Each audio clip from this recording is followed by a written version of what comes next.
Veterans Affairs and Related Agencies Subcommittee will come to order. Thank you all for participating in this hearing on remediation and impact of PFAS. Before we begin, as this hearing is fully virtual, we must again address a few housekeeping items. For today's meeting, the chair or staff designated by the chair may mute participants' microphones when they are not under recognition for the purposes of eliminating inadvertent background noise. Members are responsible for muting and unmuting themselves. If I notice that you have not unmuted yourself, I will ask you if you would like the staff to unmute you. If you indicate approval by nodding, staff will unmute your microphone. I remind all members and witnesses that the 5-minute clock still applies. If there is a technology issue, we will move to the next member until the issue is resolved, and you will retain the balance of your time. You will notice a clock on your screen that will show how much time is remaining. At 1 minute remaining, the clock will turn to yellow. When your time has expired, the clock will turn red, and I will begin to recognize the next member. In terms of the speaking order, we will follow the order set forth in the House rules, beginning with the chair and ranking member. Then members present at the time the hearing is called to order will be recognized in order of seniority, alternating between majority and minority, and finally, members not present at the time the hearing is called to order. Finally, House rules require me to remind you that we have set up an email address to which members can send anything they wish to submit in writing at any of our hearings or markups. That email address has been provided in advance to your staff. We're having this hearing today to dig deeper into an issue that many on this committee care a lot about, as members of Congress responsible for the well-being of our military and our veterans and as human beings. This will be a critical look at a public health and environmental crisis that has challenged the Department of Defense and the Department of Veterans Affairs for years. I'm referring to the widespread chemical contamination of our military installations and surrounding communities by a family of man-made toxic chemicals known as PFAS. This contamination has plagued our service members, veterans, and even their families and communities for decades now. This is a story of tragedy, deception, bureaucratic incompetence, and tireless advocacy by service members, veterans, and nonprofit advocates who have devoted themselves to elevating this issue, seeking out justice, and fighting to clean up military sites so that no one else is poisoned by this toxic mess. This is not our first hearing on this important subject. I'm proud to say that this subcommittee has aggressively pursued answers from the Department of Defense on their plans to clean up these contaminants and provide resources to those who have been harmed. We expect a full progress report on those efforts today. This year, along with the Department of Defense, we will be hearing from the Department of Veterans Affairs so that we can get VA's perspective on the long-lasting impacts of PFAS exposure on veterans and their families, and hopefully provide clarity on how veterans can navigate the VA when they are struggling with health effects related to PFAS exposure. For decades, PFAS chemicals were used in a variety of industrial and consumer applications. Notably, PFAS chemicals were and continue to be used in large quantities on military bases in the form of firefighting foams, otherwise known as aqueous film-forming foam, or AFFF. Our military performs training exercises with AFFF to practice suppressing potent fires caused by aircraft fuel. This usage caused decades of cascading harms that few, except producers like 3M, could have seen coming. The toxic chemicals in the foam seeped into the ground and insidiously spread throughout nearby communities, tainted nearby farmland, and even penetrated groundwater supplies. Most perniciously, dangerous quantities of these chemicals have been absorbed into the bloodstreams of the brave souls who signed up to serve this country in our armed forces. They signed up to defend this country from its enemies. They never signed up to absorb toxic contamination, and they certainly never signed up to volunteer their families for exposure to these toxic chemicals. And this story has an even darker, more infuriating side. Long has there been evidence to support a causal link between exposure to PFAS chemicals and serious health problems, including cancer, as well as thyroid, reproductive, and developmental issues. And yet for decades, across administrations of both parties, little to no action has been taken by the US government. Much of that inaction can be traced to the decades-long campaign of subterfuge and deception propagated by producers like the 3M Company and DuPont. As far back as 1950, studies conducted by 3M showed that these chemicals could build up in our blood. By the 1960s, animal studies conducted by 3M and DuPont revealed that PFAS chemicals could pose health risks. But the companies kept the studies secret from their employees and the public for decades, and even refused to hand over internal documentation of these adverse health effects until forced to do so by the courts. In 1966, the Federal Food and Drug Administration rejected a DuPont petition to use PFAS chemicals as a food additive, citing liver studies indicating some government agencies knew of its health risks. The U.S. Navy began to raise serious concerns about the potential toxicity of firefighting foams and its harmful effects decades ago, noting in 1978 that, quote, the 3M company has not provided any useful information about the components of FC206, which is one of 3M's firefighting foams. Beginning in the early 2000s, major corporations, many of which supplied the chemical to DoD, began to halt the use and production of PFAS due to growing concerns by the scientific and healthcare communities. In January of 2009, the EPA released a provisional health advisory warning of exposure to PFAS chemicals. And in 2016, the EPA went further in issuing a lifetime health advisory, warning that concentrated PFOS and PFOA in drinking water was suspected of causing serious health concerns. Unfortunately, this advisory was merely that. EPA chose not to incorporate a real enforcement mechanism. The Department of Defense waited until 2016, after decades of concern over exposure to PFAS, before it finally began to clean up these harmful chemicals. However, the department is still not doing enough, citing a lack of evidence. DoD has been slow to spend and execute hundreds of millions of congressionally appropriated cleanup funds. Let me be clear.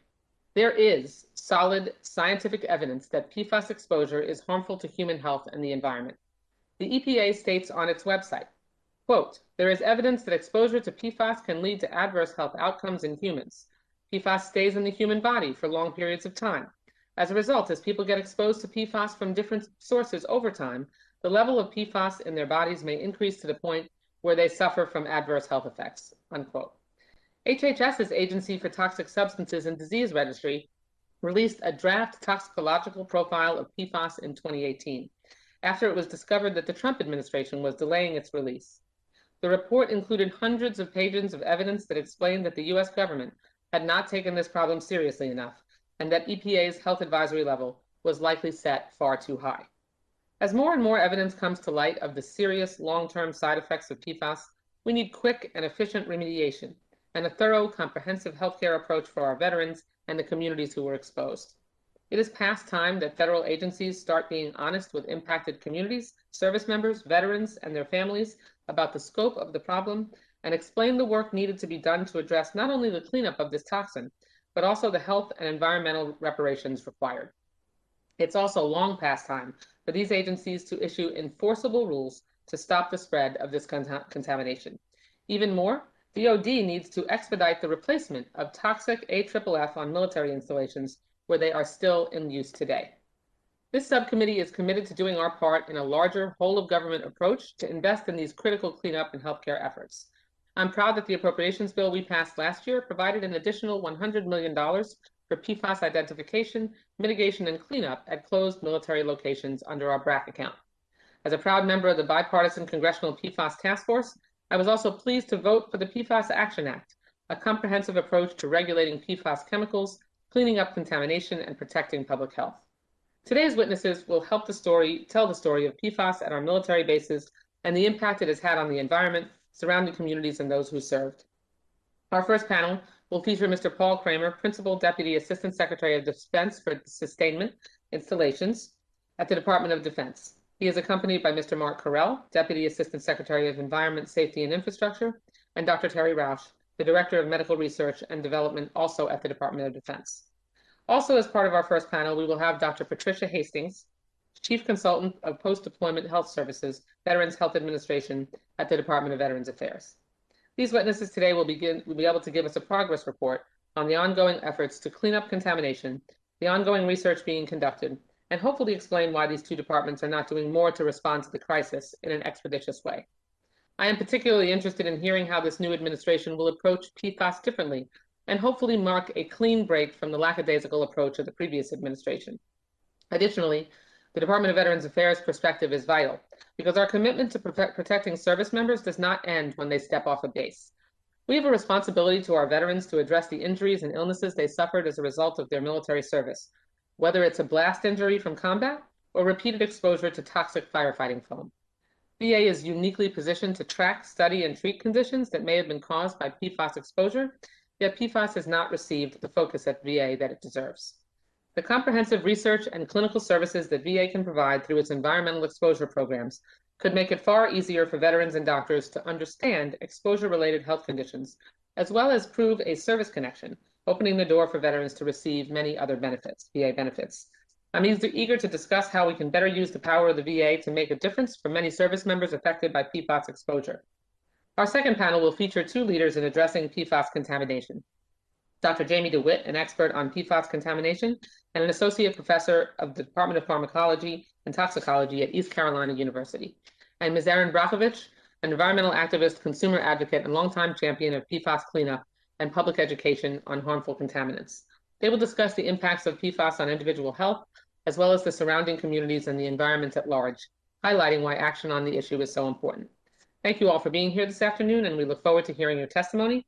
Before we start with our first panel, I'd like to recognize the acting ranking member, Congressman Valadao, for his opening remarks.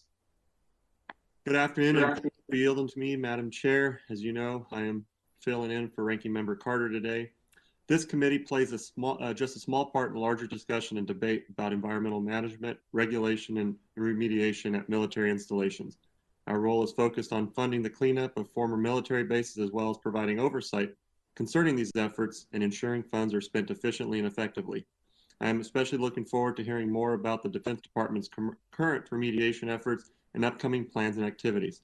I'm also looking forward to hear about the Department of Veterans Affairs role and the effects that PFAS has on our veterans. Madam Chair, I'd like to commend you for putting together an impressive witness list for today's hearing. The witnesses have years of experience and expertise, which will allow us to really dig into the issues today and help informing our funding decisions for fiscal year 2022. Thank you, and I yield back. Thank you so much, Mr. Valadao. I appreciate your kind words. I'm told that neither Chairwoman DeLauro or Ranking Member Granger are with us. So with that, we'll welcome our first panel. As I mentioned, our witnesses are Mr. Paul Cramer of the Department of Defense, accompanied by Mr. Mark Carell and Dr. Terry Rauch, and Dr. Patricia R. Hastings of the Department of Veterans Affairs. Mr. Cramer, your full written testimony will be included in the record. You are recognized for 5 minutes to summarize your remarks. Thank you, Madam Chairwoman. Chairwoman Wasserman Schultz, Ranking Member Valadao. Mr. Cramer, you may need to turn the volume up. It's a little difficult to hear you. Audio check, is that? Turn yours on too. Yeah, let's try them all. See if that makes. Can you hear me better, Madam Chairwoman? Yes. Okay, thank you. Thank you for the opportunity to provide an update on DoD's actions related to PFAS. I am Paul Cramer, currently the Principal Deputy Assistant Secretary of Defense for Energy, Installations, and Environment, and performing the duties of the Assistant Secretary of Defense for Sustainment.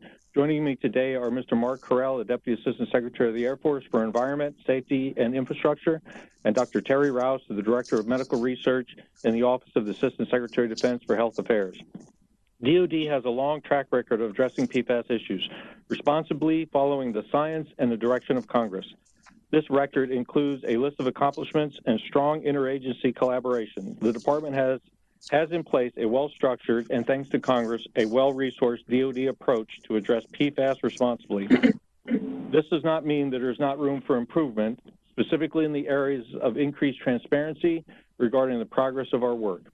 I want to first thank Congress for their strong support to the Department of Defense by providing the resources we need to protect the health and safety of our service members, their families, and the DoD civilian workforce, and the DoD communities that serve around our installations. We recognize that our accomplishments to date are not sufficient alone to meet the challenges that we face, and accordingly, we are continuing our efforts of the DoD PFAS Task Force. As you know, the DoD PFAS Task Force was established in July 2019 to provide strategic leadership and direction to ensure a coordinated, aggressive, and holistic approach on DoD-wide efforts to address PFAS. The task force continues to diligently address PFAS and is postured to be responsive to the direction of this administration. Our task force efforts are organized along 3 major lines: mitigate and eliminate the use of the current aqueous film-forming foam, fulfilling our cleanup responsibilities, and understanding the impacts of PFAS on human health. The department is committed to addressing its PFAS releases to the environment under the federal cleanup law. As of September 30th, 2020, DOD has identified 108 base realigned and or closed installations where DOD may have used or potentially released PFAS and is conducting a PFAS assessment at these installations. DOD's priority is to quickly address PFAS and or PFOA found in drinking water above the EPA lifetime health advisory levels. Under the CERCLA process, no one is currently drinking water, whether on or off base, with PFAS or PFOA above the health advisory levels, where DOD is the known source. DOD is also investing in research to develop technologies to quantify and clean up PFAS. These efforts reinforce DOD's commitment to protect human health. Addressing the challenges of PFAS is a national issue that will require national solutions and interagency efforts. While the department acting alone cannot be the single solution to this challenge, we acknowledge that the role that Congress has given us and remain committed to doing our part. Congressional support on our efforts has been invaluable, and we look forward to working closely with this subcommittee and other stakeholders in the public, private, and not-for-profit sector to achieve a lasting solution. We look forward to your questions. Thank you, Mr. Cramer. Dr. Hastings, your full written testimony will be entered into the record, and you're recognized to summarize your remarks for 5 minutes. Thank you very much. Madam Chair, Wasserman Schultz, Congressman Valadeo, and members of the committee, thank you very much for the opportunity to discuss the ongoing activities at VA and what we are undertaking to address the health concerns that may be associated with the per or polyfluoroalkyl substances, or PFAS. VA exists to help veterans improve their quality of their life, and when military service has negatively impacted their health, we are here to provide care and in some cases compensation for those conditions that are associated with their service. Service-related exposures are a major concern of veterans and actually is the reason that my office was created, and that is post-deployment health services. As you've already noted, PFAS are persistent in the environment, and since they are used in the manufacturing of so many products, they're widespread in the environment and internationally. According to the Centers for Disease Control and Prevention National Health and Nutrition Examination Survey data, these chemicals are detected in 99% of the general population of the United States. PFAS concentrations have decreased over time, and in large part due to decreasing use of these chemicals. One of the issues we have is in addressing the PFAS concerns of the veteran population. There are several challenges. Since these chemicals are not unique to military environments, making comparisons for non-veteran populations becomes more difficult. Ideally, we would like to see levels for military members at accession and when they leave service, and possibly at some time during their service, to adequately assess the burden of military PFAS exposures. VA does work very closely with its partners, specifically the Agency for Toxic Substance Disease Registry, ATSDR. We work with the EPA, the National Academy of Sciences, and of course with our partners at DOD, as well as many others. We meet with ATSDR routinely, and we review their multi-site health study and the work being done by our other partners in academia. The science into PFAS exposures is advancing and will be used to make informed decisions about the risks. In conclusion, the health consequences of PFAS exposure represent a concern for the VA and all of the veterans that we serve. We are closely monitoring the evolving science, working with our federal partners so that we can support our veterans now and into the future. To this end, your continued support is critical. This concludes my testimony, and I am prepared to respond to your questions. Thank you so much, Dr. Hastings. We'll proceed in the standard 5-minute rounds, alternating sides, recognizing members in order of seniority as they arrived at the beginning of the hearing. Please be mindful of your time and allow the witnesses time to answer your questions within your 5-minute turn, and we will continue to be flexible in that, towards the end of your questions. Okay. Mr. Cramer, the department has received, as you mentioned, significant appropriated funds to address PFAS for the last 3 years. I'd like to understand better how you used those funds and whether or not you're able to spend all the money that we're appropriating for PFAS remediation. Madam Chairman, our main effort to date has been and on the research and development of alternatives to AFFF. We've invested substantially into that research and showing some positive results going forward into further testing to meet the deadlines for replacement AFFF. The other portions of the funds have been heavily invested in removal actions associated with installations where we have found water sources that exceeded the 70 parts per trillion lifetime health advisory, and so we're going through remediation actions for those, and we have 77 locations that's combined off-post and on-post where we have found drinking water that exceeded the standards, and then we employ remedial actions to bring that water source back down below the lifetime health advisory. Are you able to spend all the money that we're appropriating for PFAS remediation? Yes, yes, we are. Okay. Can you handle further increases if we wish to appropriate more funding? And would more significant appropriations for PFAS BRAC remediation expedite those efforts? It would, and we could get back to you on what that amount would be. We don't want to exceed our capacity because there is a limit as we go through our circular process. It's a logical step. We want to have the right amount of funds to do that activity going forward. So we can definitely give you a rundown by fiscal year what that would look like. That would be helpful. Thank you.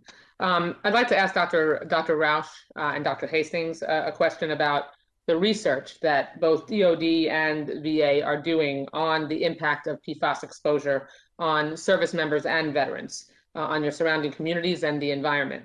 Can we start with Dr. Rausch? What research is DoD conducting and on all of those categories of individuals? Thank you, Madam Chair, for the question. We are closely monitoring the research that is being done out of CDC and I'm asking specifically what research. I'm sorry, reclaiming my time.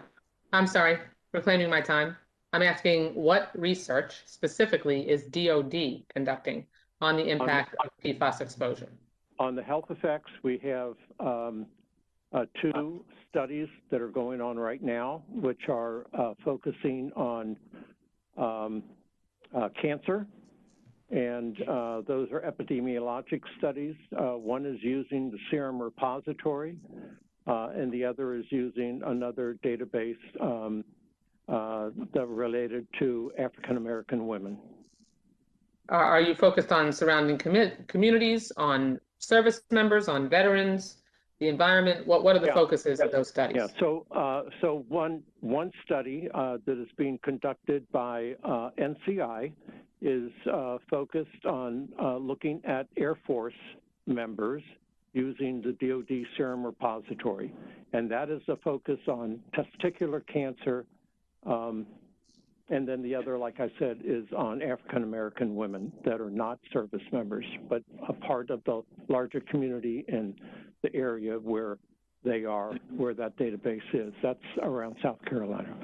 Okay, and is that using DoD funds? That is DoD appropriated funds. That's the Defense Health Program. Okay, 2 studies does not sound like very much. I mean, you're the largest budget in the executive branch. Why isn't the department doing more?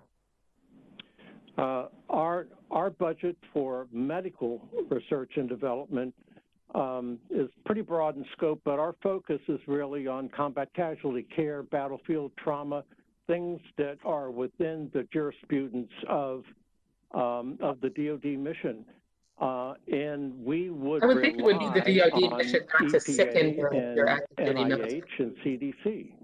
Right. I would think that it would be part of your mission not to sicken your active duty military and to make sure that they don't have long-term health problems. So 2 studies does not seem like a real commitment to getting to the bottom of this. Why aren't you doing more? Well, we can certainly do more, but like I said before, our focus is on trauma care, mental health of our military members, and when there's another department's or agency's mission, like EPA and CDC, we rely on them to do that research, Okay. and we work with them very closely. I understand, and I understand that's been your position, but why should it be up to other agencies when DOD is the one using the toxins and has the largest budget in the executive branch? Well, once again, Madam Chair, DOD is limited in terms of medical research on our priority programs, and when another agency, such as CDC or NCI, has that mission, we rely on them and work closely with them. But presumably, if we gave you the resources, to focus your research, even if you were using other agencies to do so, because that's their area of expertise, you could do more than 2 studies, correct? We could certainly do more if there was congressional direction directing us to do more. But we're going to focus on our battlefield problems. Well, and part of the reason we're having this hearing is to suggest that you should focus on more than just your battlefield, and make sure that the people who are on your battlefield aren't being sickened by toxins that you're making them use to fight fires. And Dr. Hastings, if you would answer this, the same question, is the VA doing any research of its own on the effects of PFAS exposure? We are not doing original research, and similar to DOD, we are looking to ATSDR. We are working with our federal partners. Our toxicologist is involved with the whole of government approach, and we do look at the research that's coming out, most of it having started rather late in the recent past, the last decade. ATSDR, as you know, is doing a multi-site study looking at the communities surrounding the military bases, and we meet with them monthly to review many studies, PFAS being one of them, and our toxicologist meets routinely with EPA. We are not doing original research, but we are looking at the research that's out there. We do also do mortality studies on our veterans. We have not seen a signal that points toward PFAS at this time, but we are looking at that specifically with our overview of morbidity and mortality in healthcare and VA. Okay, I would again, for you as well, strongly suggest that VA could and should be doing more. I would absolutely be amenable to that. My office exists to find answers for veterans, and we have some of the best epidemiologists, bar none, anywhere in the U.S. So we'd be happy to do that. I'd love to follow up with you and maybe sit down and talk with you about what else could be done. Yes, ma'am. Thank you. Thank you to the members for your indulgence. Mr. Valadeo, you're recognized for at least 5 minutes. Thank you, Madam Chair. I think this question might be directed towards Mr. Cramer, but can you describe the process the department uses to select BRAC sites for PFAS cleanup? We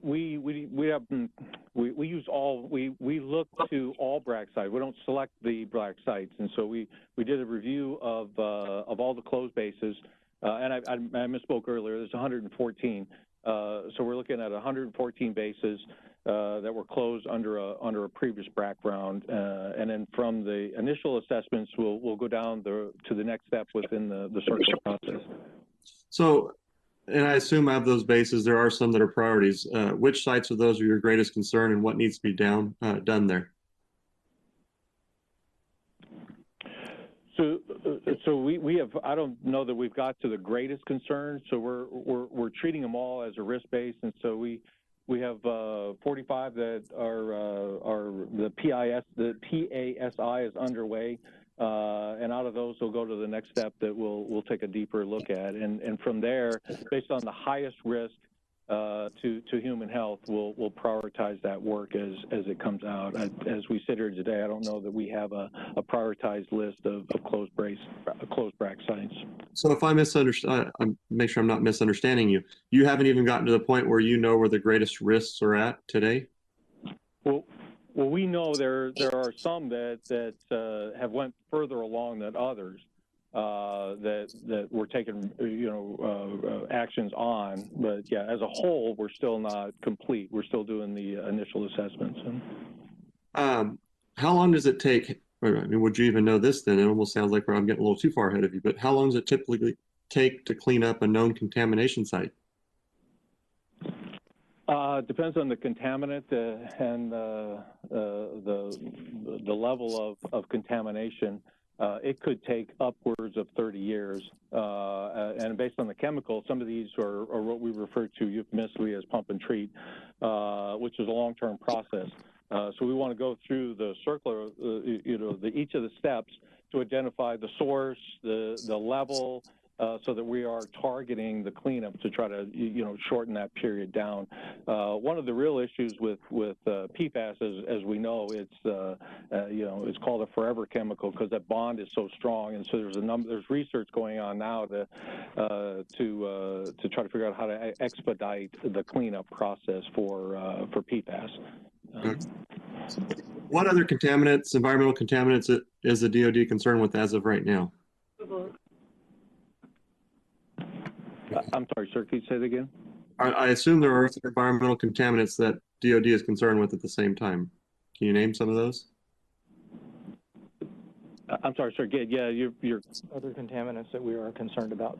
Oh, yeah. So we have within the circular process, there are BRAC sites that we're already into the cleanup process that we're going after, and we're looking at PFAS on top of that previous look at a BRAC site. All BRAC sites, when closed, went through a circular process review and came up with a remedial strategy that was approved by the regulators. And I just want to add to on the last one. So the greatest concern would be exposure to drinking water at our closed sites, and so where we have found groundwater sources or water tables that do have PFAS, that is the known source of drinking water, we are cleaning up that drinking water to below the lifetime health advisor or to meet the state standards for the folks that are served by that source.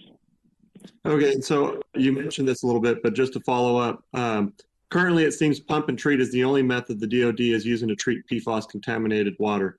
In last year's omnibus appropriations bill, the committee noted that this method of PFAS remediation is both costly and time consuming, and encouraged the department to continue to explore innovative technological solutions for treating PFAS contaminations in groundwater.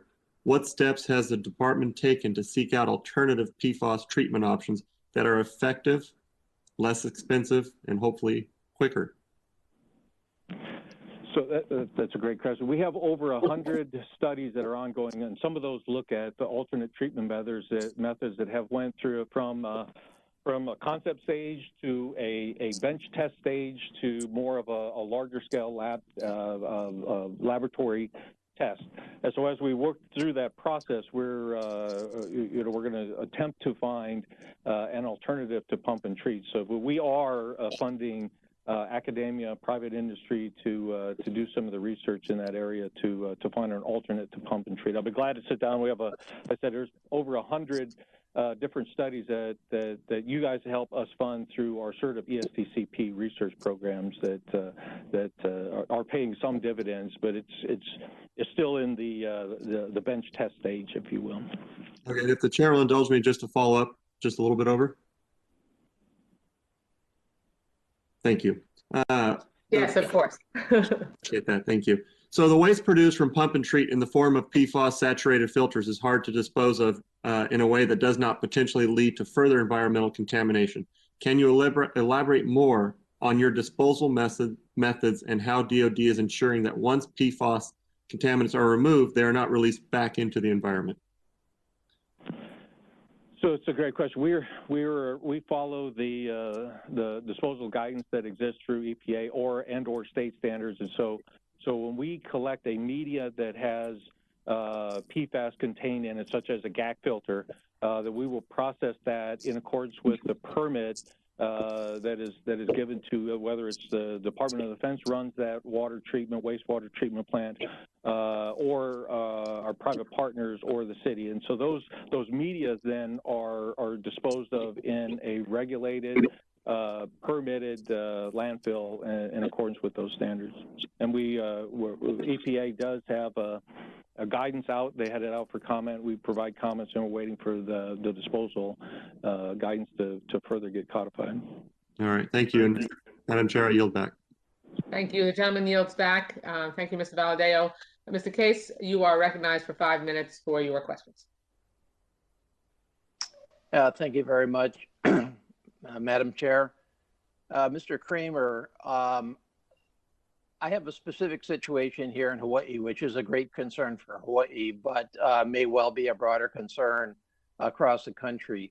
Here in Hawaii, our Hawaii State Department of Health has had multiple episodes in which we have not been able to access permissions to do testing at military facilities and properties. This is major here because we have a tremendous military footprint, all services that has been here for a long, long time, so century plus. Schofield Barracks, for example, with the Army is at over a century old and is a major area from that perspective.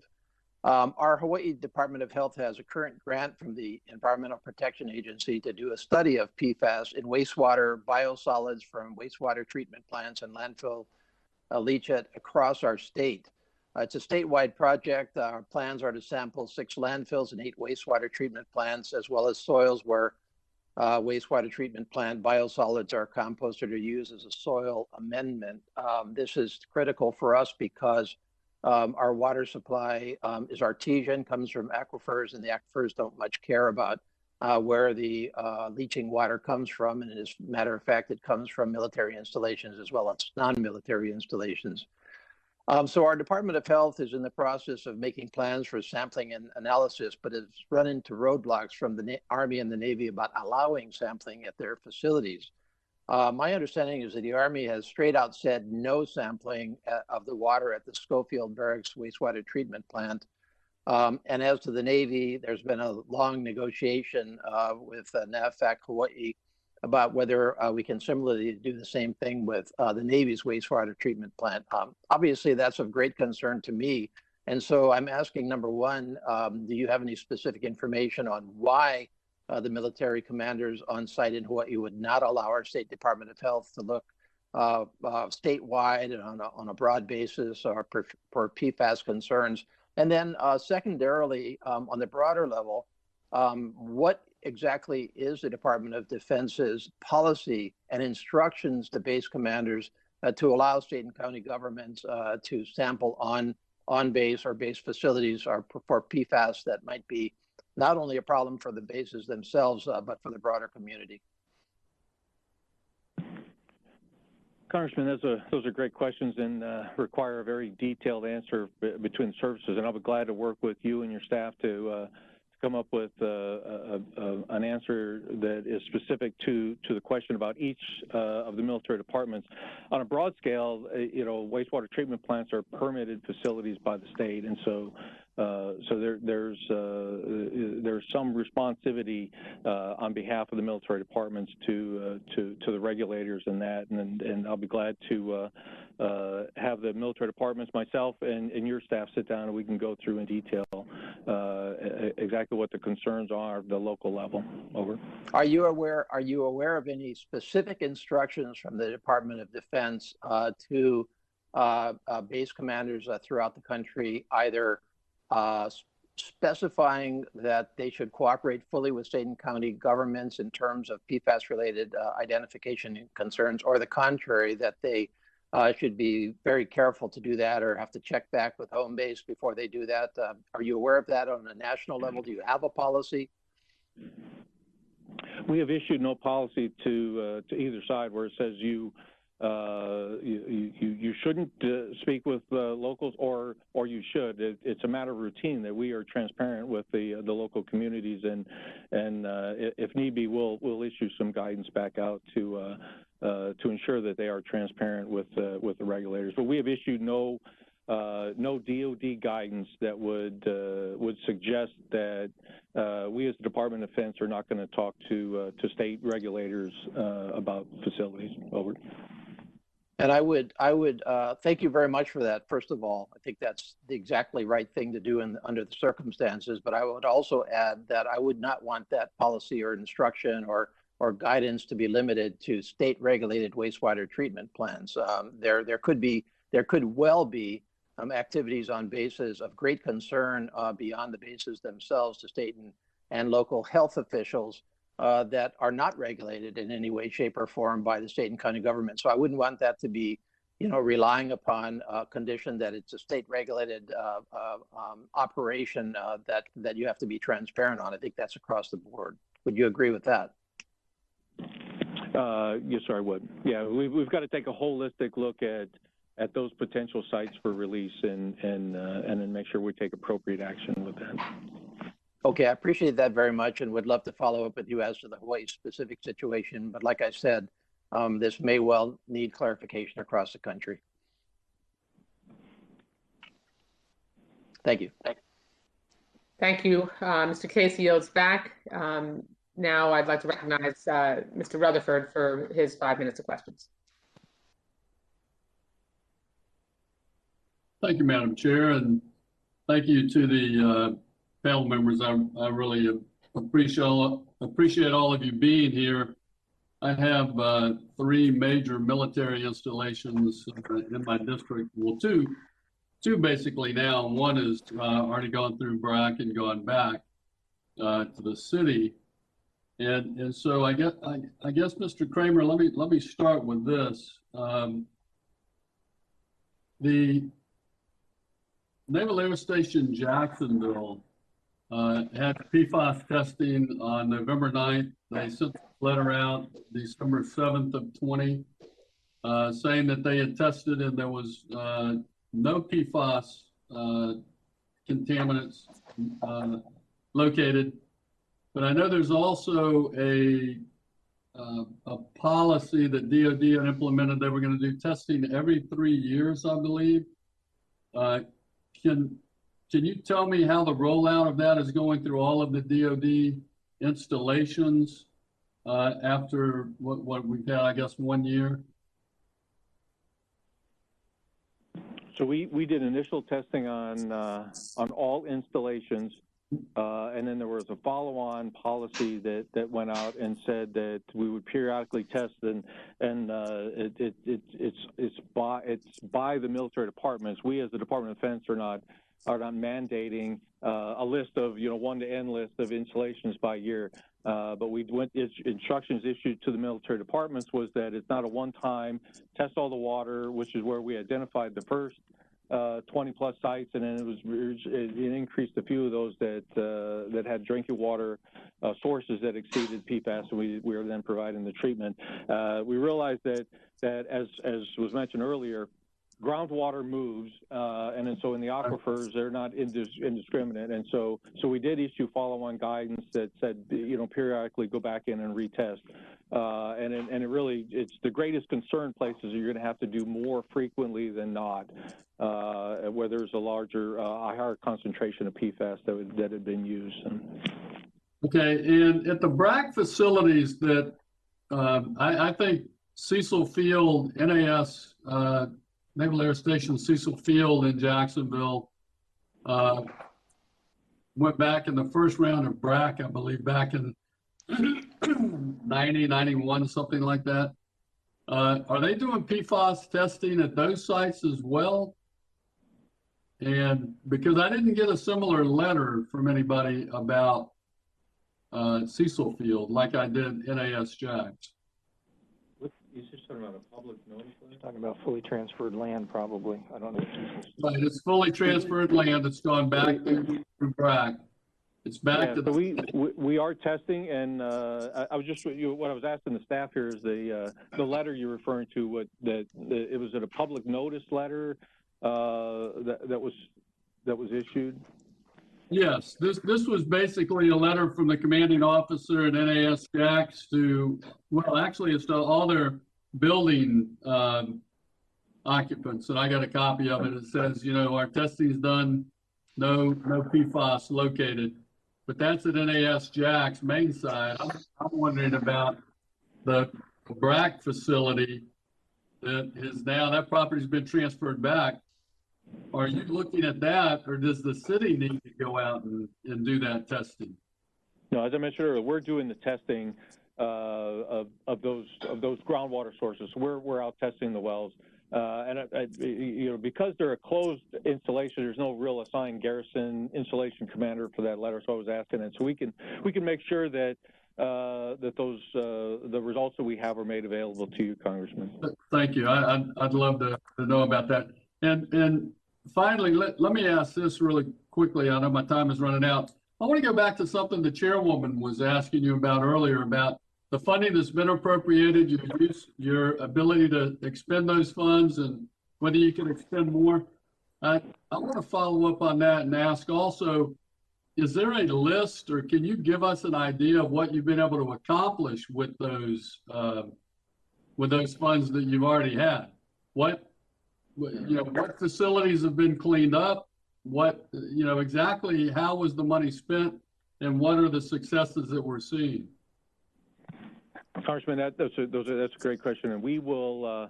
It's too lengthy for me to talk about today our successes, and we will provide to this subcommittee and in fact the whole committee a list of the expenditures of prior year appropriations, where we're going, what we believe is accomplished, what phase we're in the circle process, and going forward.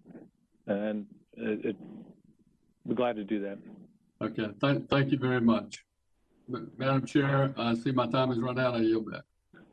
Thank you. The gentleman yields back, and yes, if you could provide that for the record, and that way we can make sure that that information is distributed to all the members. Yes, Madam Chairwoman. Thank you very much. Okay, Ms. Pingree, you're Ms. Pingree, you're recognized for 5 minutes of questions. Thank you, Madam Chair. I'm happy to take your recommendations as well. So, thank you so much for holding this hearing. It's just such a difficult and important topic, and I appreciate all of you, of the witnesses, being here with us today. So, on the DoD side, I know people have been kind of edging around this question, but I don't have a good understanding on it. When will the DoD complete the testing for every military base or BRAC base that is suspected of a PFAS problem? We are on track to complete all of the initial assessments by the end of 2023.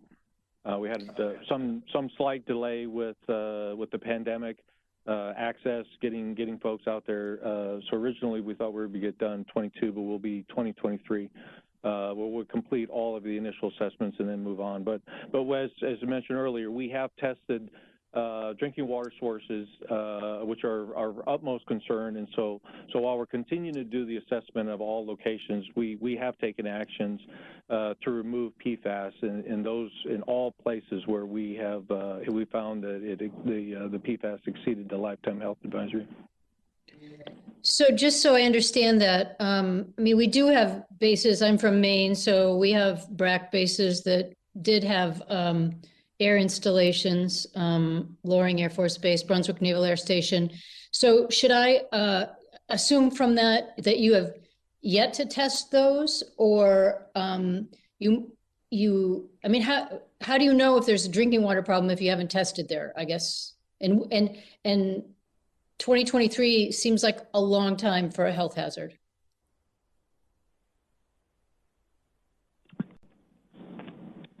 So thanks, ma'am. Mark Crow from Air Force. So I can't speak to, I can't speak to all of the bases out there.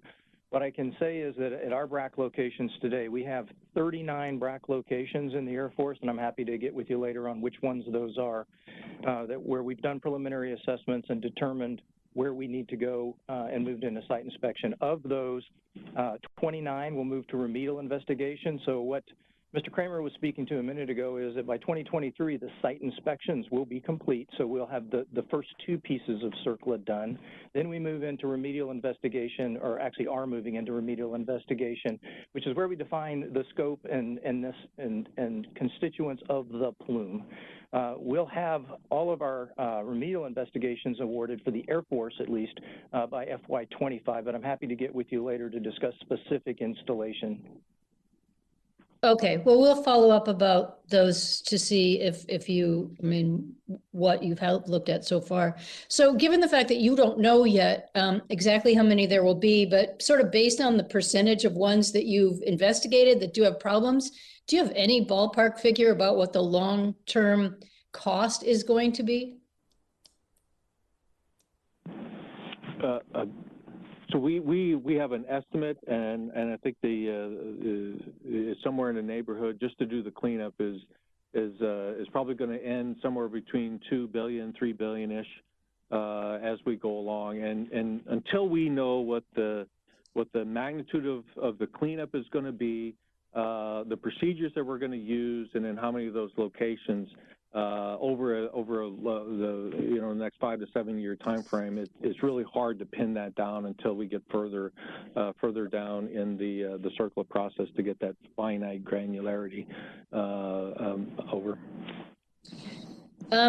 Okay, so we know about at least one situation, I guess, in New Mexico where a dairy farm was near a base and was severely contaminated. And I've experienced other situations in our state, not necessarily from a military use, but where PFAS has been on the land. And it's so destructive for the farmer, for the animals, for the groundwater. My understanding is that the FY21 NDAA requires the Department of Defense, in conjunction with the USDA, to notify farmers when you find a situation in the drinking water. Have you done any notifications in the area? Is there more than one situation than the one that's pretty widely known about in, I think it's New Mexico, not Arizona? So we are in that process of, we're working in concert with the Department of Ag to identify the landowners of the farms, 1 mile gradient of the base, and those letters are now going out to those farmers. Over. So, Mr. Correll's got more to add, but okay, go ahead. I can speak for the Air Force, and I can tell you that the Air Force has approximately 2,500 of these that we need to send out. We've issued about 400 so far, and we expect to have the last 1,500 to 2,000 out to all of those agricultural operations by the middle of April. Those are being done by our installations commanders so that those operators can then, as part of the community, can talk to their installation commander about what's going on and where the Air Force is going from there. So at least that gives you a sense of where one service is. Great, and I appreciate that you're moving on that. Although I guess I would ask overall, thank you for explaining what the Air Force is up to, but it seems like it's just a process of sending out a letter. Is it more complicated than that? Is there a reason that, for instance, you've only sent out a certain amount of the 2,500 that you need to do? I don't really know what takes the time.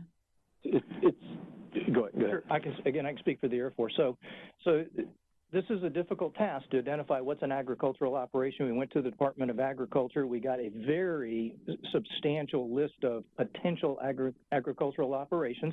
We want to make sure that we balance both alarming folks and informing folks. And so we needed to take time to make sure that the folks that were identified by the Department of Agriculture were still valid. So, in fact, I will give you as an anecdote, we found that in some cases, those records weren't as up to date, and consequently, those operations were no longer in business. And so we needed to go through, do those, and then get these letters out to the installation commanders so that they could send them out to each of the agricultural operations. Thank you for that. My time is up, but I appreciate your answers. Thank you. Thank you, Ms. Pingree. The gentlelady yields back. Mr. Gonzalez, welcome. You are recognized for 5 minutes of questions.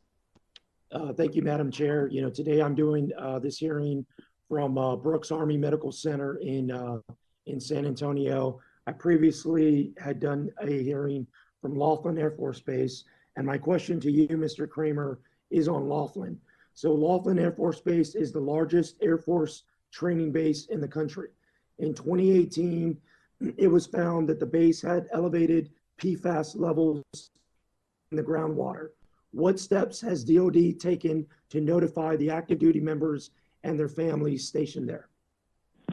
Sir, so since I have Mr. Mark Carell here from the Air Force, I'll defer to him to answer that question. Great, thank you. Thank you very much for that question. So I will tell you that from a Department of the Air Force standpoint, the safety and health of our airmen guardians, families, and communities is first and foremost. So as we have approached this in the Air Force, we have a kind of a three-pronged approach, and first and foremost, it's protect human health. How do we do that? We do that by going out and identifying where do we have potential sources that might ultimately get into the drinking water of our airmen, their families, and the surrounding communities. At Laughlin, we've completed the initial preliminary assessment and most of the site inspection. And the good news there is, although there is elevated PFAS, PFOA and PFOS in the groundwater, there isn't in the drinking water. And so the challenge we face across the DoD, but particularly in the Air Force, is I have 189 installations where the groundwater is above the 70 parts per trillion for PFOA and PFOS. It's going to take us some time to get through each of those, and as Mr. Cramer mentioned before, we do this on a risk basis. And so the good news at Laughlin is there's no connection between that groundwater and people who are drinking that water, which is our first and foremost concern. And so we've built them into the remedial investigation process. We'll continue through CERCLA and ultimately get to addressing the groundwater. In the meantime, continuing the tests that we've discussed to make sure that folks aren't drinking water above the lifetime health advisory. Thank you for that. And I understand, it's a large organization and there's quite a few installations that you're going to have to go through.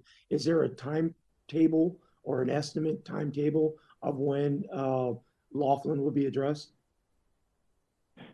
So I can't give you a date for Laughlin in terms. So the CERCLA process, as we've discussed before, is multi-years along the way, and the remedial investigation process, because we're going to need to do so many of these, will take several years.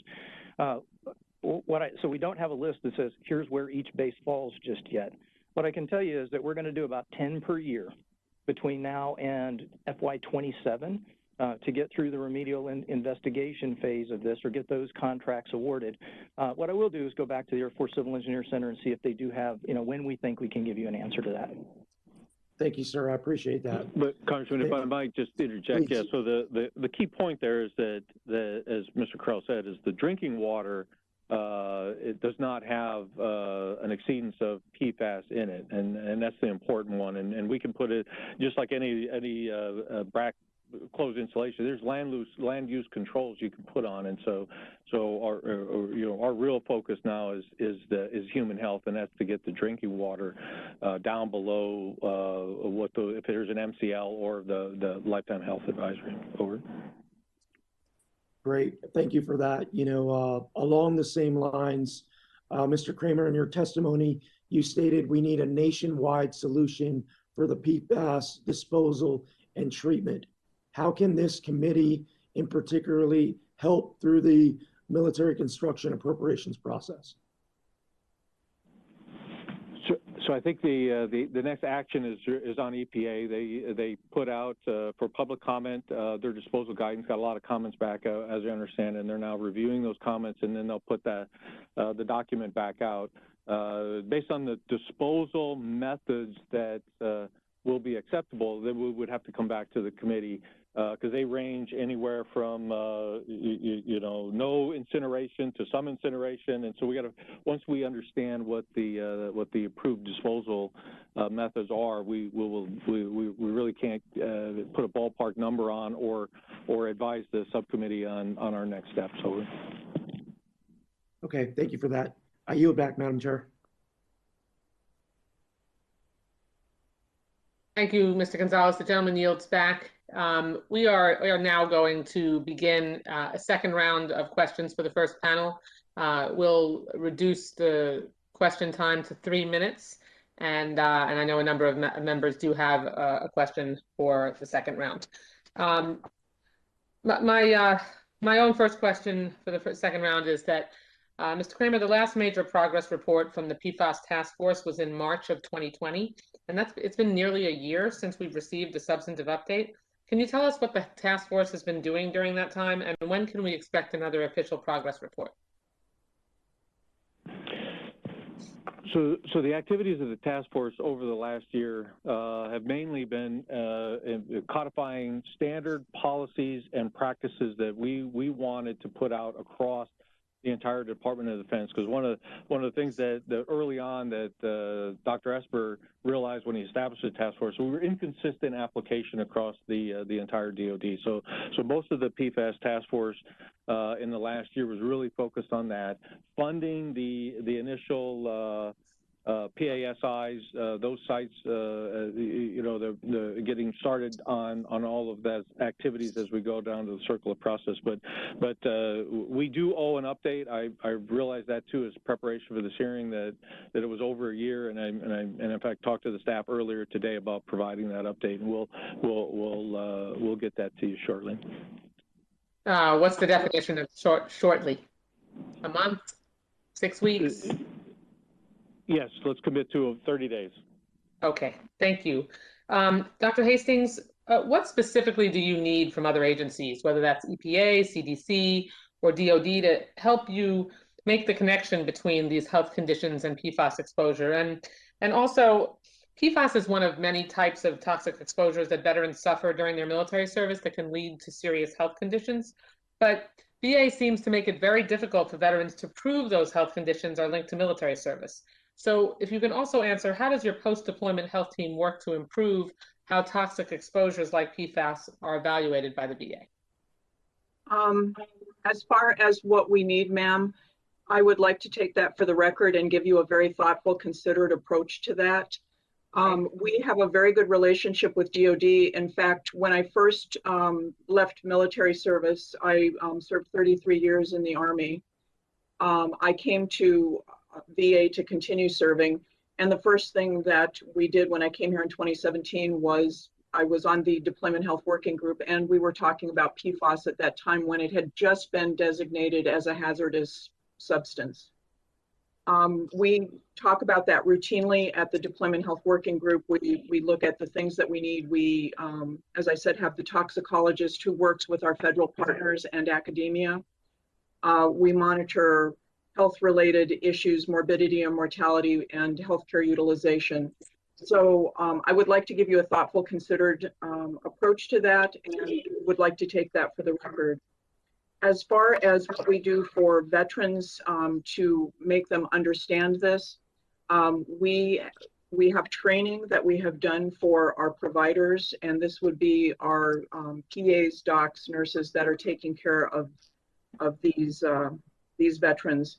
We want them to understand what questions they need to ask of their veteran, how to discuss risk and other topics of this sort, health with regards to their health. We also work with social media to get messages out to the veterans. We have put articles about perfluorinated substances in our newsletters. We do have a very robust website that has many of the environmental exposures of concern for veterans. It covers everything from literally A to Z. And we do have one about PFAS on our website. It is one of the things that we keep rotating back to social media, the newsletters. We want veterans to know about this so that they are aware, and education, again, of our providers. With regards to we work closely with VBA to look at what are the trends in regards to claims. And we've looked at the perfluorinated compounds. We've had less than 20 claims so far that have come in. So we do monitor that because sometimes that lets us know what things we need to look at next. So in regards to your question, I guess the answer would be right now we are giving information to the veterans, information to the providers. We are looking for trends, and in regards to what do we need and how can you help us, I will get you a written answer for that to make sure that it's a thoughtful, considered response. Thank you. I look forward to continuing our conversation. I appreciate that. Okay, my time has expired. Mr. Valadeo, you're recognized for 3 minutes. Thank you, Madam Chair. Kind of follow down the same path as the chairwoman just went. What symptoms would a veteran have if he or she had significant PFAS exposure? Sir, the symptoms would not necessarily be just one symptom, so it could be a number of things. These can be endocrine disruptors. We have seen reports that they are related to hypothyroid. We have seen reports that they may be related to pregnancy issues. We know that they can cause some disruption in the liver function tests. There is some literature that says there may be an association with kidney cancer and testicular cancer. So there's not a one size fits all. That's why education of our providers is exceedingly important, so that when they are doing environmental assessments for the veterans, that they ask the appropriate questions. We do the same thing with Agent Orange. We do the same thing with airborne hazards. We do the same thing with K2. There are certain things that may be associated, and so if they are seeing a veteran for Agent Orange, we will ask those questions that may be related to the issues with Agent Orange. For example, we may get lab tests for diabetes. With regards to airborne hazards, we may think earlier about getting pulmonary function tests. If it is a question about with regards to PFAS, we would look at their general health and probably get a panel of labs to see if there is anything that's unusual about their endocrine system, their liver functions. If they're pregnant, we would pay attention to those things that might be cues that they're having problems with preeclampsia, or a child that may have a low birth weight. All right.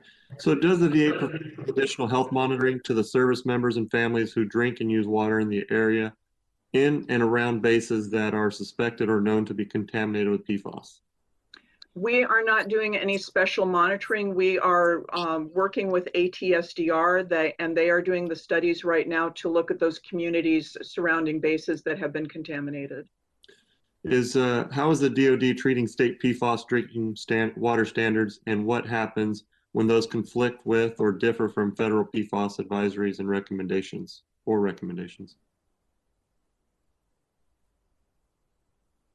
Sir, would that question be for me, or would that be for DoD? That one's directed towards Mr. Cramer. Okay, thanks. Yeah. So in the with respect to properly promulgated state drinking water standards and MCL maximum contaminant level, and we're the purveyor of the water. We produce the water by permit, then we'll meet that MCL limit, if that was your question. So with the conflict between federal lifetime advisory and state standards, those places where we're the permit holder, we'll meet the state MCL. Absent that, we'll meet the 70 parts per trillion. All right, perfect. Water, yes. Well, you'll back the rest of my time. Thank you, Madam Chair. Thank you, Mr. Valadeo. The gentleman yields, Mr. Valadeo, a gentleman yields back.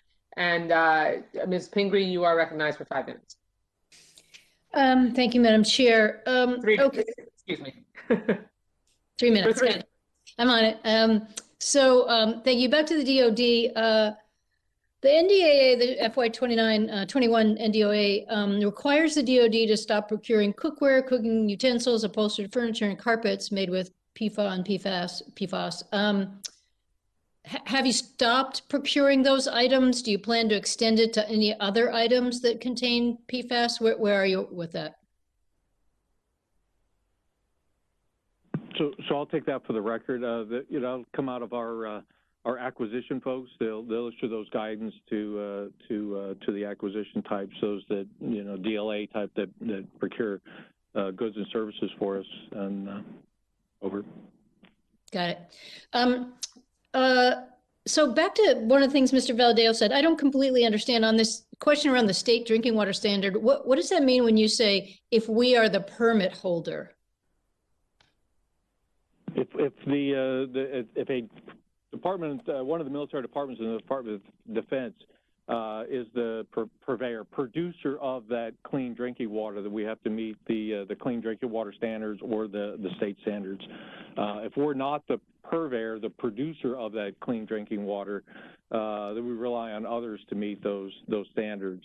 And generally speaking, if we rely on the local community to produce the water, then they have to meet their own drinking water standards for us. We don't enforce those standards back on the local community. Okay, I understand that, but let's say you're the source of the contamination and the local communities or nearby wells are contaminated at a level related to the state requirement. Do you clean up to meet the state requirement, or do you just say, well, that's your water supply, even if you're the contaminator? So are you referring to like private wells surrounding an installation? Is that? That's a good example. I just want to make sure we understand the question before we. Sure. So I'll try to help with that. So under the Safe Drinking Water Act, if the Department of Defense, or in my case, the Department of the Air Force, is producing water like a local water utility would, we must follow a properly promulgated state standard in that drinking water production. If we're talking about things other than where we're producing the drinking water, then we follow the CERCLA process. And the CERCLA process right now allows us to take action at 70 parts per trillion. Got it. So that process and that change in that number has to do with the actions by the EPA that have yet to occur. So that's why you can follow that other number. Is that correct? Yes, ma'am, that's correct. Okay, my time is over. Thank you. Appreciate your answers. Thank you, Ms. Pingree. The gentlelady yields back. Mr. Rutherford, you're recognized for 3 minutes. Do you have additional questions? Thank you, Madam Chair. Yes, if I could, Mr. Cramer, I know in July 2019, Secretary Esper, when they created this task force, talked about really 4 things: researching the alternative to firefighting foams. We've talked a lot about the remediation and cleanup. What I'm curious about is the number 1 element that was talked about here was finding alternatives. And I know that's ongoing. Are there any successes out there very quickly? Can you tell me? I think it's important that we stop the damage that we were doing. In fact, in the fiscal year 20 NDAA, Congress directed that we stop using PFAS and the AFFF contaminants, except for ships that are out at sea. So can you tell me 2 things? Number 1, how are we doing on the phase out, and have we found something to replace it? So we've the actions we've taken. So the complete stop use 2024. We're working towards that timeline, and so the immediate actions is we have directed that the C8 chain PFOA is a larger chain, higher concentration of PFAS. So we've replaced that with a lower C6 chain. So we're trying to reduce the level of PFAS within the firefighting foams. So that was step 1. Step 2 that we're going after is through the CERTIP ESDC process. We've got 6 candidates that are proving to be worthy of follow-on tests. And the worthiness is we want to rapidly put out fuels fire, that being jet fuel, gasoline fire. So we'd look into 2 of those. So the first benchmark is 28 square foot. Can you put it out within 30 seconds? So we've got 6 candidates that have passed that. Then we move down the spectrum to a little larger test, the 400 square foot. And ultimately this summer, we're going to do a 1,200 square foot uncontrolled, and FX is 1,200 square foot test out in China Lake in May. And those, the 6 candidates that have made its way. So we're cautiously optimistic that we can find a replacement, a fluorine-free replacement that also puts out not just Jet A fuels fire, which seems to be the easy one because it's kerosene-based. The harder one is the gasoline-based fires. So that's the really controlling entity now. So we're cautiously optimistic we get there. So very quickly, so my time's about to run out. I appreciate that. So by 2024, is the mission to be completely out of PFAS usage, or simply down to the C6 level? Completely out. Every fluorine, the requirement is fluorine-free firefighting foam. Yes. Okay. Thank you, Madam Chair. My time has run out, and I yield back. Thank you, Mr. Rutherford. A gentleman yields back. Mr. Gonzalez, you're recognized for 3 minutes of questions. Thank you, Madam Chair. I want to follow up to Mr. Rutherford's kind of question on there. So do you feel confident that one of these 6 alternatives will be ready by 2024? So I'm not the scientist, so I've used the words of the scientists. They're cautiously optimistic. So I think in the scientific community, that means that it's a greater than 50-50 chance that one of those 6 will meet our safety standards. That'll go in. We'll redefine the mil spec and then put those that new mil spec standard into production. So cautiously optimistic is what I was advised to say, but I think it's looking good. Over. And do we have a alternative plan, or is there a deadline or a schedule that you are looking at in order to meet those deadlines, in order to make it before 2024? So it's a two-parter. One is that we've talked about putting out the fire is the most important, and I think we'll get there for that. The second piece and thank you for giving more time to Mr. Rutherford. I know I was droning on, but we also have to have a replacement product that does not that is less harmful to the environment than the current AFFF. What we'd hate to do is say, well, it's fluorine free, but it's just as harmful to the environment. We haven't solved our environmental problem. So that is the long pole in the tent, what we call is toxicity. And so we're going through those tests now to ensure that the product we replace is better than the first product that we were using. Great, thank you for that. I just have one final question. Does DoD consider PFAS the highest remediation priority at BRAC sites?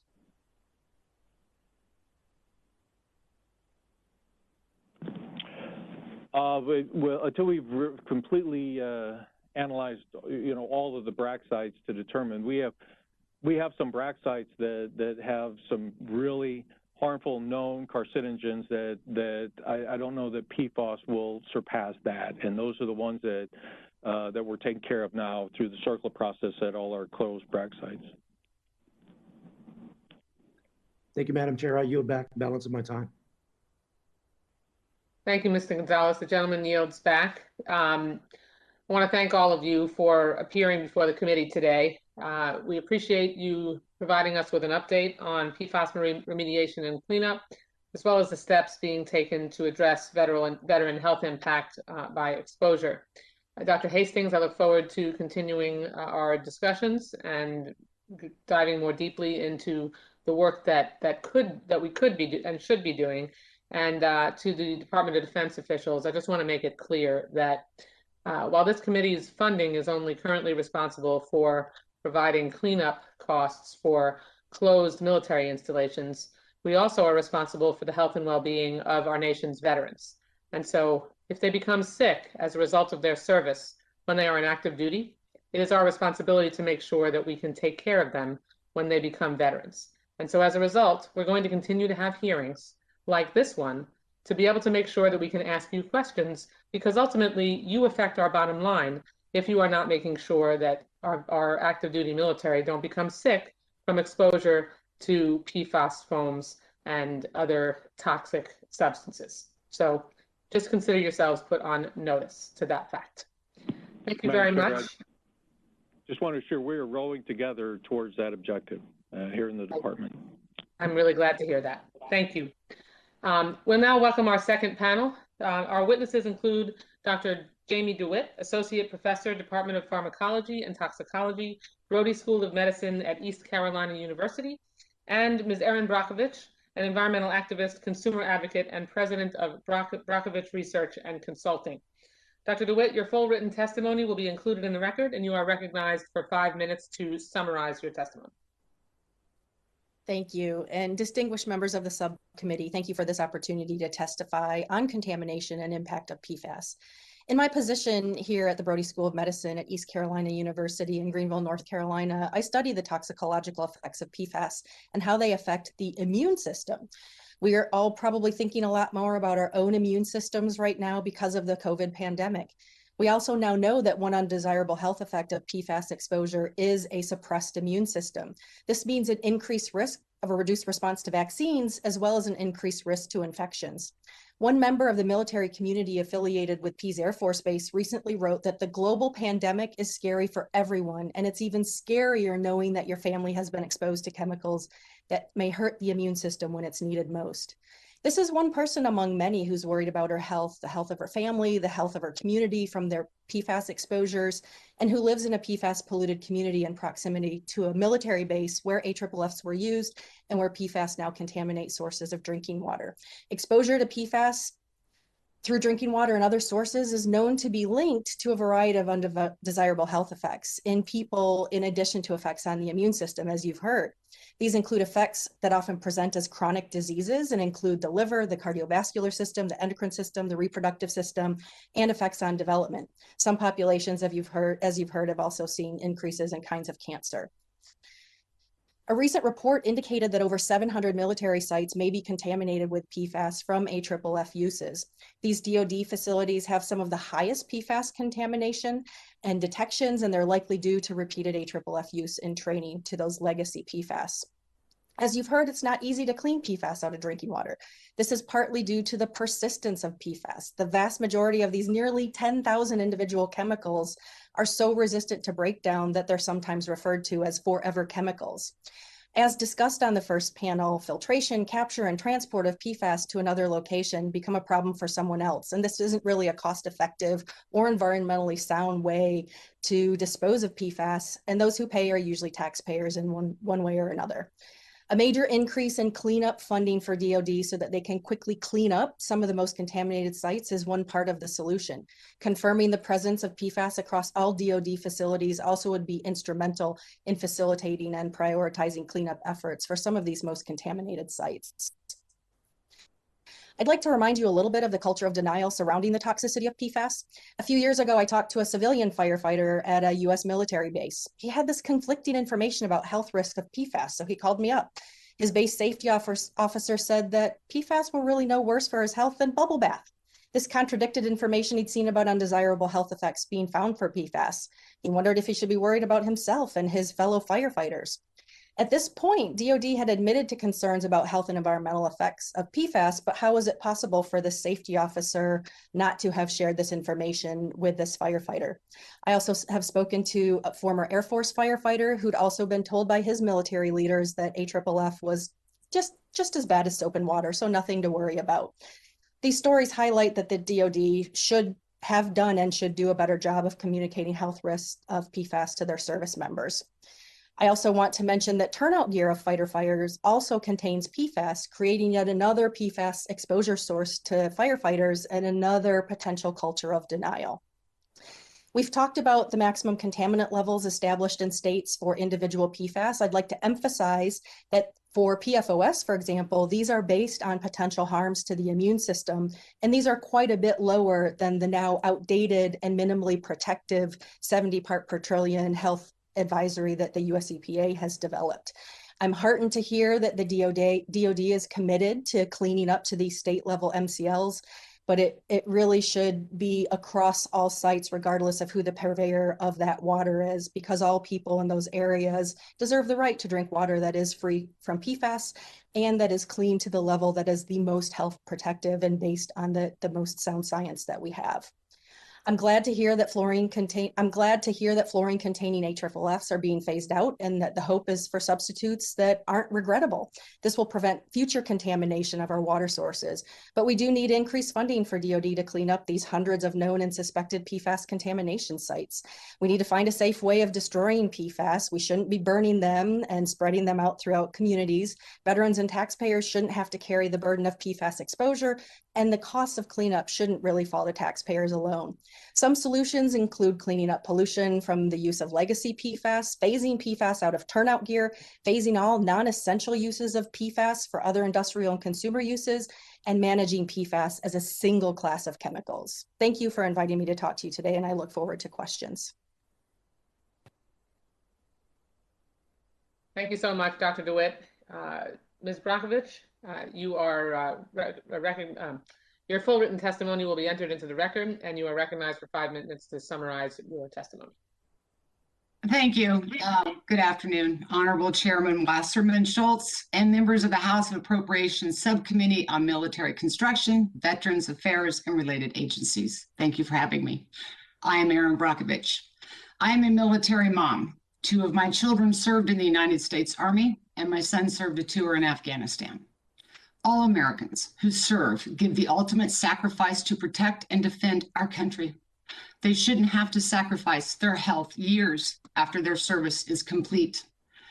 It would be much better for you, our representatives, to hear from the tens of thousands of military men and women, firefighters, spouses, children, brothers and sisters, friends and neighbors, and family members who write to me. Today, I am here for them. Across our country, families are exposed to dangerous chemicals in their water, and the families most at risk are those living on or near current and former military bases.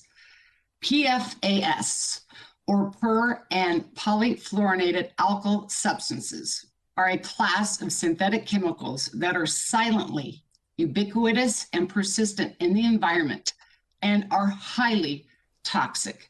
Their ability to repel oil and water and persist at high temperatures makes them attractive for use in everyday items like nonstick cookware, food packaging, water repellent gear, and in the case of the military, firefighting foam used to extinguish jet fuel fires. So far, the Department of Defense has identified 651 active Brock installations in the United States with known or suspected releases of PFAS. The PFAS levels detected in the groundwater on or near these bases should alarm us all. At many bases, including England Air Force Base, Naval Air Station China Lake, Patrick Air Force Base, Naval Air Station Jacksonville, Altus Air Force Base, there are PFAS detections in the groundwater that top 1 million parts per trillion. As you know, the EPA's advisory level is 70 parts per trillion, and many states have now concluded safe PFAS levels are actually between 10 and 20 parts per trillion. So it is deeply concerning that more than 100 bases have detected PFAS at levels greater than 30,000 parts per trillion. Until recently, service members at these bases drank water with PFAS. At some bases, PFAS levels in the drinking water are still above the levels that states consider safe. People have contacted me for years about polluted military sites. Many of them have tried connecting with their local officials, but no one was willing to help or listen or answer their questions. Who are they supposed to turn to for the answers that they deserve? They share with me how they or their family members are sick with kidney issues, testicular cancers, or dealing with infertility issues. What surprised me is how they found out about these contaminations, and it wasn't from the VA or the DoD, but rather from local news stories or NGO websites. I don't blame or want to blame any one person or agency, but I do want to convey the voices and the stories of those who have been harmed. One retired veteran who served from 1989 to 1992 at the Wurtsmith Air Force Base in Oscoda, Michigan, told me he felt like he was a test subject. He drank the water on base and remembers crawling through AFFF during drills at Wurtsmith. He started a group in 2016 to raise awareness after Michigan health officials issued a drinking water advisory for PFAS in Oscoda. He has dozens of health issues, including liver disease, cannot have children. Most of his disability benefits and claims have been denied. Many of the people from his group have died. AFFF, used since the late 60s to put out jet fuel fires at places like Wurtsmith, also soaked into the ground, contaminating groundwater and surface water at these installations and in the surrounding communities. Talk to the residents of Portsmouth, New Hampshire, home to former Pease Air Force Base. The abandoned military outpost is now home to apartment buildings, trendy restaurants, offices, and daycare centers. In 2014, a mom learned from a newspaper article that the drinking water in her community was highly contaminated with this substance. Like so many other community members that I have worked with, officials did not respond to her calls or emails asking questions about how the water could affect the health of her family. So she started her own campaign to get blood tests provided to everyone exposed to the water. While I recognize today is about closed facilities, Luke and Cannon Air Force bases have been forced to provide bottled water as a result of PFAS contamination, while others like Langley Air Force Base remain silent, barely below federal notification levels. DOD is not providing safe water for some of the folks near the bases who rely on well water for their drinking purposes. How extensive is the PFAS pollution in my community? This is what they want to know. When did DOD confirm the presence of PFAS in the groundwater? When will DOD end non-essential use of PFAS in items like food packaging and cosmetics? What do I do if I have high PFAS in my blood? And most importantly, questions asked, when will DOD clean up the contamination? Why hasn't the DOD alerted service members after 3M came in 2000 and warned DOD officials that PFAS, the main ingredient, was toxic? Why hasn't it taken an active? Yes. Ms. Brockovich, if you could wrap up your testimony, please. Okay. I was just getting there. So okay. PFAS, which contaminates the blood and organs in nearly every living being, and experts estimate that 25% of Americans have troubling levels of PFAS. It is important for our service members and the communities that they are prepared and they have information. These service members and our defense communities make enormous sacrifices to keep us safe. We should do our part in keeping them safe. And thank you for allowing me this time. Thank you both for your compelling testimony. We greatly appreciate it. Dr. DeWitt, I want to start with you.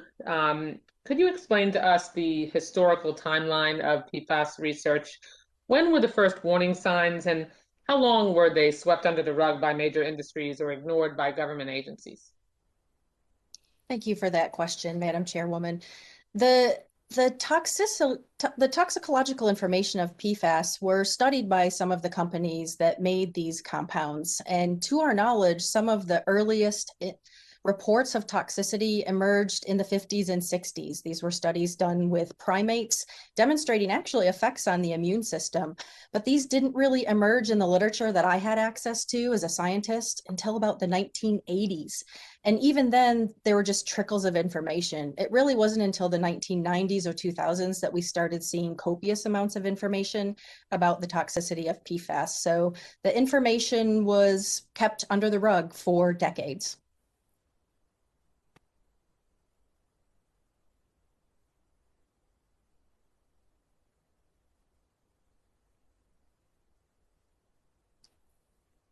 I think you're muted, Debbie.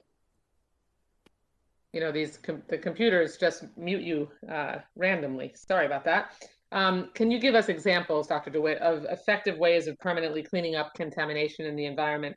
Do you know of any agencies that are actively doing so? And are there any universities that are looking into innovative ways to clean up PFAS contamination? Yes, there are several attempts by different university researchers as well as some nonprofit organizations that are looking for ways to actually degrade PFAS, because as you've heard right now, the only way to eliminate PFAS from, for example, drinking water is to filter them. So we don't have a way of degrading them. There has been at least one scientific report of a group that has discovered some microorganisms that can break down PFOA and PFOS, but this is in a little bottle, not on a large scale. We've also seen some reports of chemical breakdown of PFAS, again, on a little bottle in a laboratory bench. But I think we have some promise that in maybe a few years to decades, we could have some efforts that will degrade PFAS, but that doesn't address the question about what we do with PFAS in contaminated water right now. Yeah. It's been argued, Dr. DeWitt, that because PFAS is so common, and you heard that testimony here today, that tracking exposure among veterans would not be effective. Do you agree with that? Is there useful data that could be obtained from testing for tracking or otherwise evaluating PFAS in veteran populations? Well, you can't find what you're not looking for. And if you're not measuring PFAS levels in people's blood, if you're not measuring PFAS levels in tissue samples that you might obtain from biopsies, unfortunately, looking at tissue concentrations in people after they've died would be another way of understanding relationships. So you're not going to find what you're not looking for, as I said. So it's really important that we start to monitor veterans and other individuals, at least for the health effects that we know have strong linkages to PFAS exposure. And perhaps active duty military, rather than saying that we have other priorities. Thank you. Ms. Brockovich, we thank you for your entire family's service, particularly as a mother of 2 service members, and it's clear that this is personal to you. Can you outline your experience with PFAS contamination on and around closed military installations, including the impact it's had on veteran health, the environment, and surrounding communities? Yes, and my concern is always for them and how overwhelmed I am with emails and correspondence from those service members and their families with frustrations on feeling like they're not getting information or lack of communication, with misunderstandings with the VA about their health and how it's treated. They are very astute in the PFAS. They're aware that it's in the base or past their base in their closed bases, but their frustration on not being able to get answers or the help that they feel that they need. That is my biggest experience with PFAS in military. It is a national issue and one of great importance, but I know what we're talking about here today, and it's our military. That they're reaching out to me in very large numbers because they feel they can't get their representatives to respond to them or communication on how they should be handling their health crisis. Yeah, this committee covers the entire life cycle of someone who served on active duty all the way through the time that they're a veteran, and we cover the whole budget for the VAs, which is part of why we're having this hearing. And I'm sure you've heard during your experience advocating on this issue the claim that there's not enough research on the effects of PFAS exposure. Is that accurate from your personal experience in working in this field? Absolutely, that the science isn't there yet, but they hear conflicting stories that it is, and they talk amongst each other. They have groups, they're learning, they're knowledgeable, yet they have some of those symptoms that we've shared here today of kidney or liver or testicular cancer or infertility, yet it still won't be said to them that this is consistent with an exposure. We're not sure that this is applicable, therefore they're not getting help. So there's great frustration with them. Thank you. My time's expired, and the gentleman from California, Mr. Valadeo, is recognized for his 5 minutes of questions. Thank you, Madam Chair, and I appreciate your first questions there. It was really what I wanted to ask as well, was the ongoing research, but I did want to follow up with just a simple, how can we support this research? Dr. DeWitt. Thank you.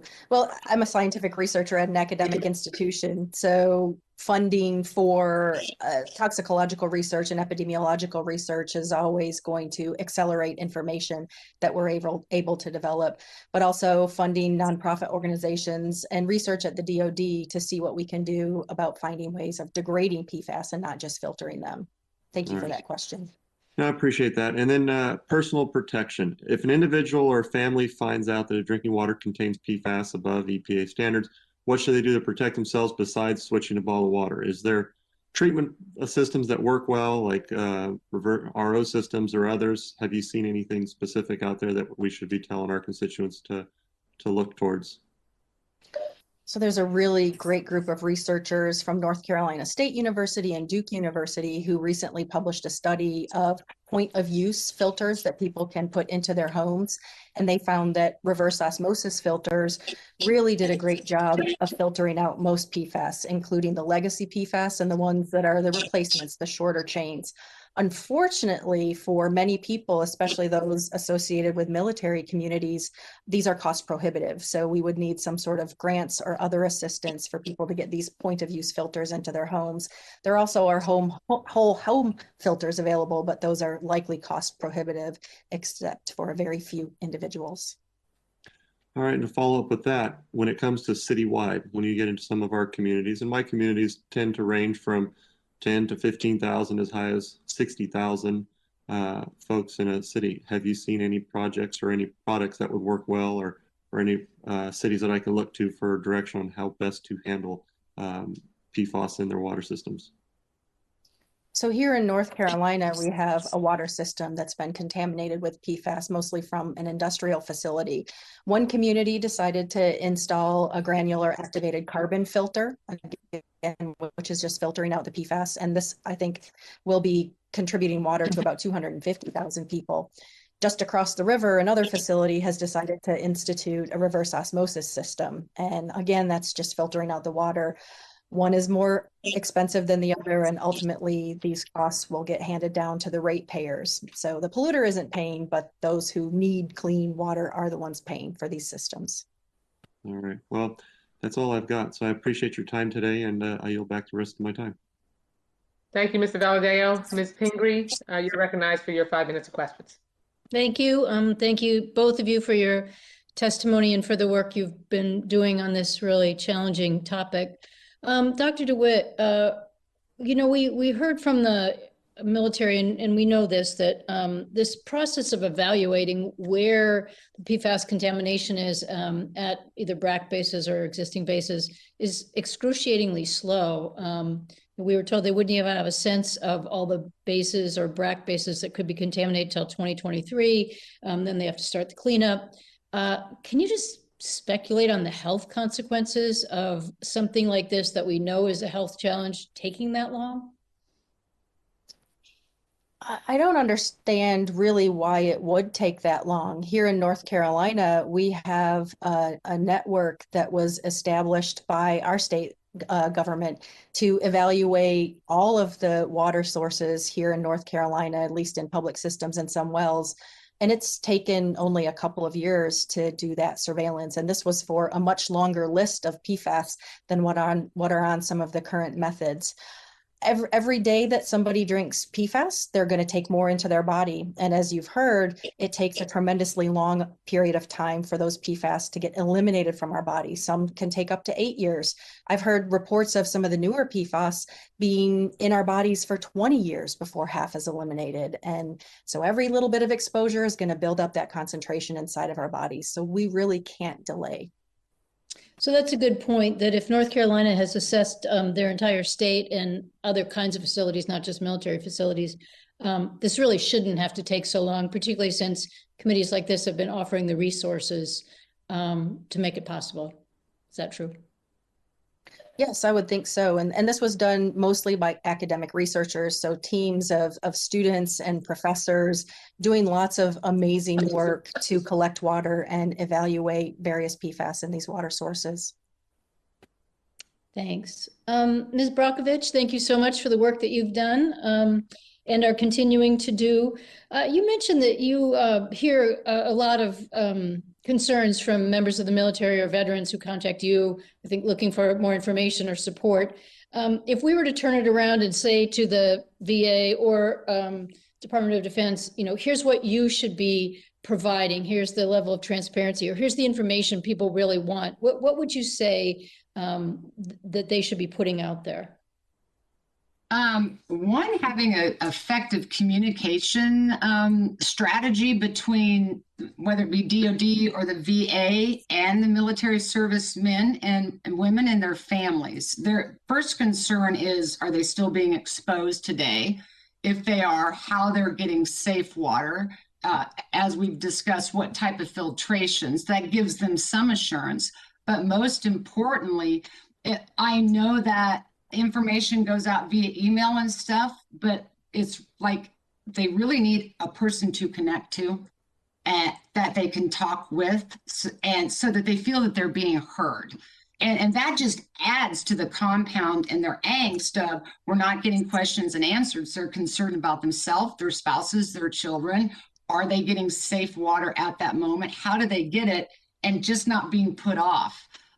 That goes a really, really long way. There seems to be a big disconnect between the DOD and the VA and their communications directly with these service members and their families. And it would go a long way for their well-being, because they're already facing the fact that they've been exposed and they're frightened to hear from you or meetings or get them together as a group.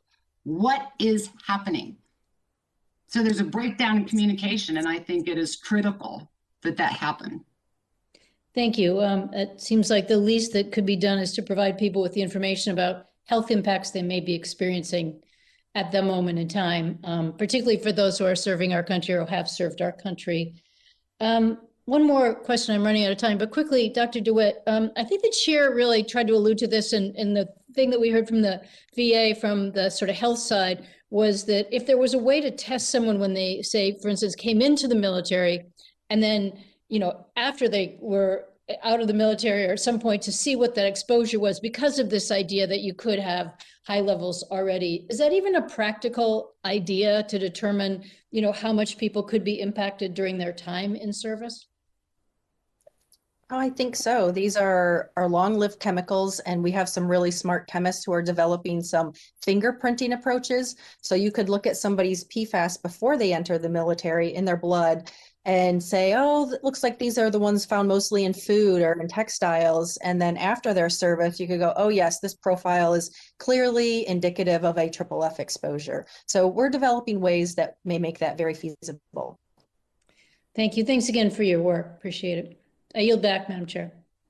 Thank you, Ms. Cambry. The gentlelady yields back. That last one was a great follow-up. I appreciate that.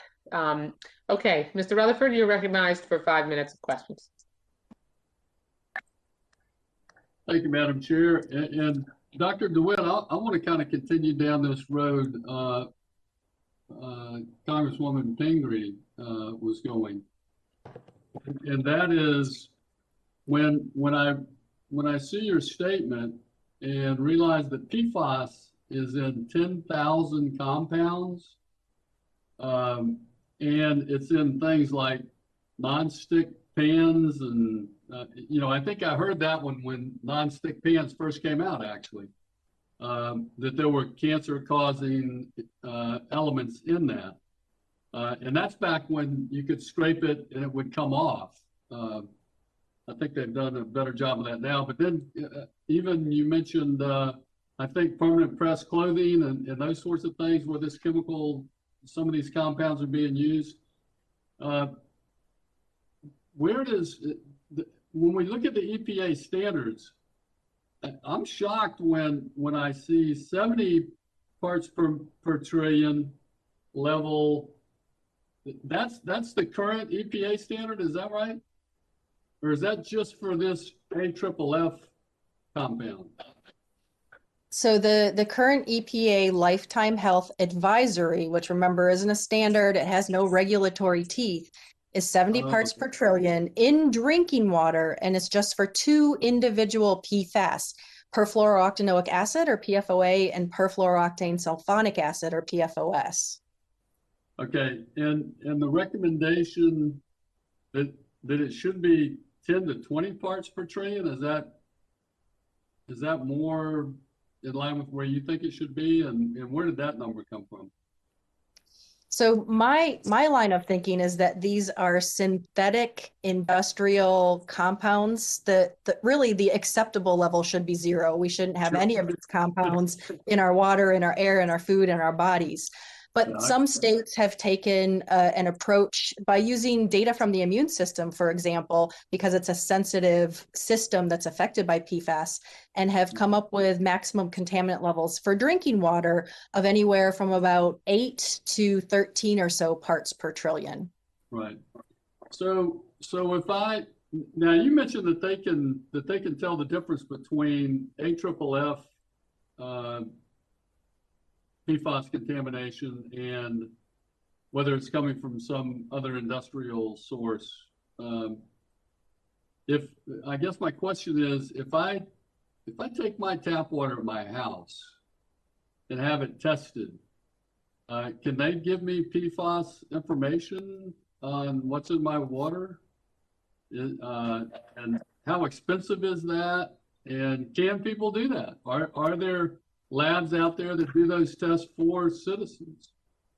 So there are some commercial testing labs available, but they only test for a suite of PFAS. And these are labs that are certified by the United States EPA. And there's a couple of different methods, method 537 and method 537.1. I think those cover 24 individual PFAS. So out of the 10,000, we only test for about 24. And these tests, I think, cost about $300 to $500 for a sample of water. And you would get information back on what level these 24 different PFAS would be in your water. Okay. All right. And so you mentioned that you can also do blood testing, and you can find PFAS in your blood. The Centers for Disease Control and Prevention, through their National Health and Nutrition Examination Survey, has been testing for PFAS in people's blood and people's urine for a number of years. And 98 to 99% of the people who they test through that have detectable concentrations of at least one individual PFAS in their blood. You probably have PFAS in your blood. I know I do because I work with them. And most people around you likely have one or more individual PFAS in their blood. Well, I'm sure I do too, because there's 10,000 compounds out there with PFAS in it. So is this a naturally occurring thing, or is it man-made? Oh no, these are synthetic. So they were made by people. They were developed in the 1930s or 40s. I can't remember which decade, and they were sort of developed by accident. So we built these 10,000 compounds? So some of them were constructed specifically for use in chemical processes, but some of them are byproducts. Some of them aren't intentionally produced. They're produced accidentally when you release one compound in the water and it degrades. So there is some degradation of PFAS. These are considered precursors, but they degrade to other PFAS that are then stable and persistent. Thank you very much. I just learned more about this than I ever knew, so thank you very much. I see my time's run out, Madam Chair. I yield back. Thank you, Mr. Rutherford. Yeah, you can see why they're called forever chemicals, based on Dr. DeWitt's testimony. Okay, Mr. Bishop, welcome. You're recognized for 5 minutes of questions. I will not have 5 minutes, but let me thank Dr. DeWitt and Ms. Brockovich for their testimony. I apologize for not having been earlier. I was presiding over another hearing. Let me just ask you, and I, at the risk of being redundant, to just state what really meaningful changes that you believe that the Department of Defense has made to address PFAS contamination, the most meaningful and most significant. And do you feel that they are addressing the problem effectively, or do you think there needs to be more involvement from DOD and from the Environmental Protection Agency? Would you like me to address that, or Ms. Brakovich? Well, I think you're on mute. You, if you like. So I'm a laboratory scientist, and I have several colleagues who have received funds from the DoD through some of their environmental programs. So I think that the DoD has been making some efforts in terms of how PFAS can affect organisms in the environment.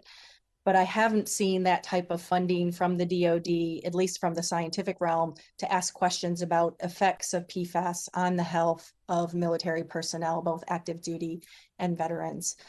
So I would like to see more efforts put into that type of research, and they certainly need more funding from this committee, for example, to facilitate cleanup efforts at some of the most contaminated sites.